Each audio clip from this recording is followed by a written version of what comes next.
ప్రధానమంత్రి నరేంద్ర మోదీ చేస్తున్న అభివృద్ధిని చూసి తాను ప్రత్యక్ష రాజకీయాల్లోకి వచ్చానన్నారు పల్లవి ఢిల్లీ పబ్లిక్ స్కూల్ చైర్మన్ మల్కా కొమరయ్య. ప్రజాసేవ చేయాలనే సంకల్పంతో మల్కాజ్గిరి ఎంపీ టికెట్ కోసం బీజేపీ అధిష్టానానికి అప్లికేషన్ పెట్టుకున్నట్టు తెలిపారు. అందులో భాగంగా ఇవాళ సికింద్రాబాద్లో మీడియా సమావేశం ఏర్పాటు చేసి తన రాజకీయ జీవితంపై క్లారిటీ ఇచ్చారు మల్కా కొమరయ్య. ఇయర్స్ నుంచి ఎడ్యుకేషన్ ఫీల్డ్లో అంచెలంచెలుగా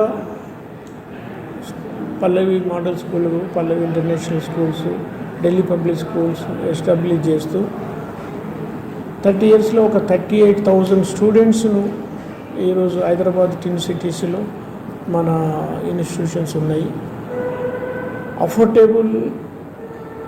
అందరికీ అఫోర్డబుల్ ఎడ్యుకేషన్ ఇస్తూ, అందులో ఎవరైతే అఫోర్డ్ చేయని వాళ్ళు మంచి బ్రైట్ స్టూడెంట్స్ ఉంటే వాళ్ళకు అకాడమిక్ స్కాలర్షిప్, స్పోర్ట్స్ స్కాలర్షిప్, తర్వాత హాస్టల్లో డిస్ట్రిక్ట్ నుంచి వాళ్ళకు మెరిట్ ఉన్న స్టూడెంట్స్ అందరికీ హాస్టల్లో పెట్టి ఎవ్రీ ఇయర్ మనం ఆ విధంగా కన్సిడర్ ఈవెన్ స్పోర్ట్స్ స్కాలర్షిప్స్ ఇచ్చి ఈ విధంగా మనం డెవలప్ చేశాము.